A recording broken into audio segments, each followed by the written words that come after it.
2024 کا الیکشن جو ہے یہ ہندوستان کی تاریخ کا سب سے اہم اور سب سے مشکل الیکشن ہونے جا رہا ہے۔ 1952 کے الیکشن کے بعد میں سمجھتا ہوں یہ 24 کا الیکشن ہے جو اس ہندوستان کی تاریخ لکھے گا۔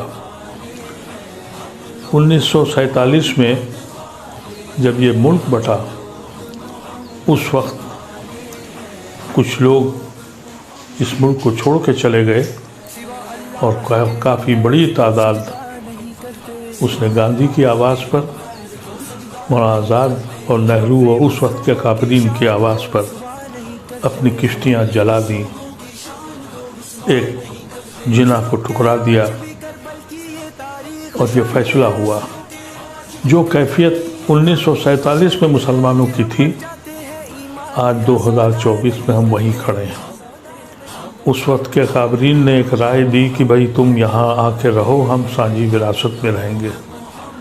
سن 52 کا جو پہلا الیکشن ہوا، نہرو نے ریفرینڈم لیا کہ اس ملک میں سیکولر حکومت رہے گی یا ہندو اسٹیٹ بنے گی۔ اس وقت کی عوام نے یہ فیصلہ کیا اور ہندوستان کے مسلمانوں کو بھی مسرت ہوئی کہ ان کا فیصلہ صحیح تھا۔ ہم مسلمانوں نے چاند و ستاروں کی تمنا نہیں کی تھی، ہم نے صرف یہی چاہا تھا کہ ہم عزت کے ساتھ اپنے بھائیوں کے ساتھ رہیں۔ پچھلے 10 سال سے جو کچھ ہو رہا ہے اس سے اس ملک کا کسان ہو، مزدور ہو اور کاریگر ہو، ہر طبقہ فکر مند اور پریشان ہے، اور بالخصوص مسلمانوں کے لیے اب فیصلہ کرنا ہے کہ ان کی زندگی کیسے گزرے گی۔ آپ کو اس میں ایک حقائق بتانا چاہتا ہوں، ہماری بربادی کے باعث میں ہم خود شریک ہیں۔ اگر آپ ہندوستان کے تجزیہ کریے تو 84 پارلیمنٹری سیٹیں ایسی ہیں جہاں مسلمان جتا سکتا ہے یا ہرا سکتا ہے، اس میں سے 72 سیٹیں بی جے پی کے پاس ہیں۔ 80% اسٹرائک ریٹ بی جے پی کا مسلم کانسٹیٹوئنسیز میں ہے۔ کس کو الزام دیں؟ کبھی سوچا ہے آپ نے؟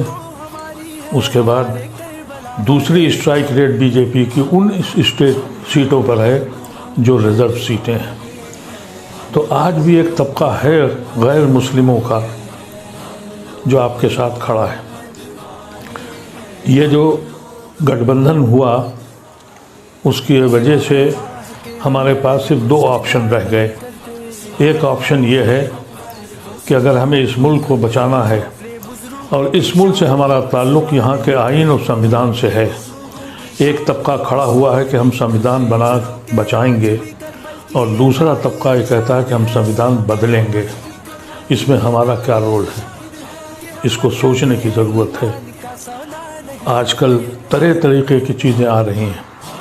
میں نے دیکھا کہ کچھ لوگ مسلمان اتنا پریشان ہو چکا ہے کہ اسے معلوم ہے کہ اس کی درسگاہیں، اس کی خانقاہیں، اس کی مساجدیں، اس کے قبرستان روز چھینے جا رہے ہیں۔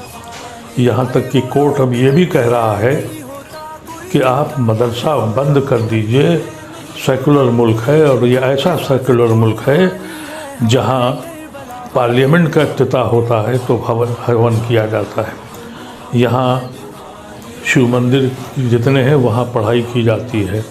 جب یہ حالات ہو جائیں پھر بھی ہم نہیں جاگ رہے ہیں۔ میں آپ سے گزارش کرتا ہوں کہ اگر آپ اس وقت بھی بہک گئے، کیونکہ بہکنے والے لوگ ہیں، ابھی بہت سے وایا میڈیا پولیٹیکل پارٹیز نے نکالے ہیں، ان کی سہیوگوں کے ساتھ جڑنے جا رہے ہیں، کہتے ہیں کہ یہ فلاں فلاں سہیوگی جو ہے اس کے ساتھ ہم جا رہے ہیں، یعنی مسلم ووٹ کو بانٹنے جا رہے ہیں۔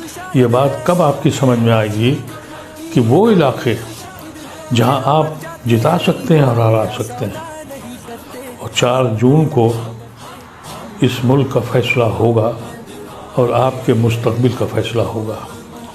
میں آپ سے مدبرانہ خواہش کرتا ہوں، سوچنا شروع کیجیے۔ کبھی سوچئے آپ کہ ہم گنہگار ہیں یا نہیں ہیں، ہم کہاں کھڑے ہیں۔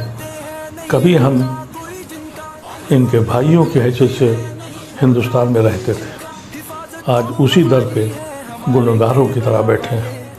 صبح اور شام ہم کو یہ بتانا پڑتا ہے کہ ہم دیش بھکت ہیں، دیش دروہی نہیں ہیں۔ اتنا سب ہونے کے بعد بھی مسلمان سوچ نہیں پا رہا ہے۔ اور کچھ لوگ ہیں جو کہتے ہیں کہ ہم پاسماندہ ہیں اور فلانا اشراف ہے۔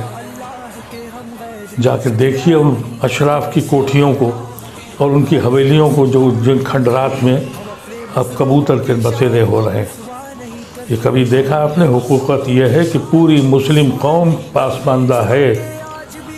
اللہ تبارک و تعالیٰ میری زبان میں اتنا اثر دے کہ آپ کو دلوں میں پھیلا سکے۔ میرے پاس وہ زبان نہیں ہے، میرے پاس وہ قلم نہیں ہے جو آپ کو سوچنے کے لیے مجبور کرے۔ اگر آپ نے اس بار بھی یہی کیا، اگر آپ 5 سیٹیں بھی کم، ووٹ بھی کم کر سکتے ہیں، تو یقین کیجئے کہ آپ ملت پر اور ہندوستان پر احسان کرنے جا رہے ہیں۔ ہمارا تعلق اس ملک میں ہندوستان سے صرف آئین کے ساتھ ہے۔ اگر آئین چھین گیا، اور جو چھینا جا رہا ہے اور اعلانیہ کہا جا رہا ہے، پھر بھی سمجھ میں نہیں آ رہا ہے۔ پھر بھی کچھ لوگ کہتے یہ ہیں کہ فلانے کا ووٹ ہے، فلانے کا ووٹ ہے۔ اس وقت ہمارے پاس صرف 2 ہی آپشن ہیں۔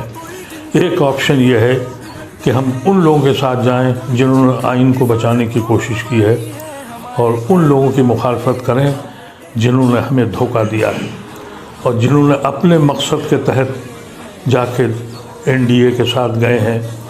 ان لوگوں کو خاص طور سے آپ اندازہ کر لیں کہ ان کے خلاف آپ متحد ہو جائیں۔ اگر آپ اپنی 84 سیٹوں میں سے 50 اور 60 سیٹیں بھی کم کر سکتے ہیں، تو یہ ملک بھی بچ جائے گا اور آپ بھی بچ جائیں گے۔ اگر آپ کی بات میری سمجھ میں آ جائے تو خدا را اپنے ساتھیوں سے کہیے، ان تک پیغام پہنچائیے۔ یقین کیجئے کہ اگر آپ نے 5 ووٹ بھی کم کر دیے تو یہ کار خیر ہے، یہ ہمارا ملک بچ جائے گا۔ میرا دین بھی کہتا ہے کہ ظالموں کے ہاتھ روکو، تلواروں سے اب نہیں روک سکتے، ووٹ سے روک سکتے ہیں۔ ایک ظالم جنہوں نے اس ملک کو، زمین کو جہنم بنا دیا، اور ہم اپنے گھروں پہ بیٹھے ہوئے ہیں۔ اب بیٹھنے کی ضرورت نہیں ہے، اب صرف یہ فیصلہ کیجئے، کوئی ہو، اگر یہ جیت گئے تو جو لوگ آپ کے ساتھ ہیں یہ بھی ہم کو قسمت کے حوالے کر کے چھوڑ جائیں گے۔ کتنے چھوڑ گئے، کچھ تو دولت کی لالچ میں، کچھ خوف کی لالچ میں، اور اگر یہ دوبارہ جیت گئے تو پھر وہ جو بچے کے جو سیکولر ہندو آپ کے ساتھ کھڑے ہیں، یہ بھی آپ کا دامن چھوڑ دیں گے۔ پھر آپ کے بچوں کا کیا حشر ہوگا؟ اور اگر آپ جیت گئے، ان کو روک لیا آپ نے، تو آپ کا وقار بلند ہو جائے گا۔ آج آپ کی حیثیت کیا ہے؟ کوئی پولیٹیکل پارٹی آپ کو گھاس نہیں ڈالتی، آپ کو بلاتی نہیں ہے۔ یہاں تک کہ جو مسلم کانسٹیٹوئنسیز ہیں وہاں پر بھی غیر مسلموں کو دیتی ہے، اور مجبور ہیں ان کو جتانے کے لیے۔ ایسی شکل میں ایک بات سوچئے گا ضرور، اور اس بات پہ سوچئے گا کہ یہ ایک آدمی جو بیماری کے بعد اپنی عمر کے ساتھ اور بیماری کے ساتھ، جس کی آنکھیں اپنے رب سے ملنے کو بے چین ہیں، یہ اس کا آخری الیکشن ہے۔ میں الیکشن کا کینڈیڈیٹ نہیں ہوں، لیکن اپنی ملت کی طرف دیکھتا ہوں تو دور دور تک کوئی دکھائی نہیں پڑتا۔ سارے اختلافات چھوڑ دیجئے، ساری جماعتیں چھوڑ دیجئے، اشراف و پاسماندہ چھوڑ دیجئے، صرف ایک فیصلہ کیجئے کہ اس ملک کے قانون کو، اس ملک کے آئین کو بچا لیجئے۔ ہمارے بزرگوں نے اسی آئین کی روشنی میں ہم نے اپنے ملک کو، ایک مسلم ملک کو چھوڑ دیا تھا۔ اتنا سوچنا ضروری ہے۔ بہت بہت شکریہ۔ اگر آپ میری آواز سے آپ مطمئن ہوں تو خدا را اپنے آواز کو دوسروں تک پہنچا دیجئے، اور اس پہ سوچئے گا، سوچئے اور فکر کیجئے اور عمل کیجئے۔ بہت بہت شکریہ۔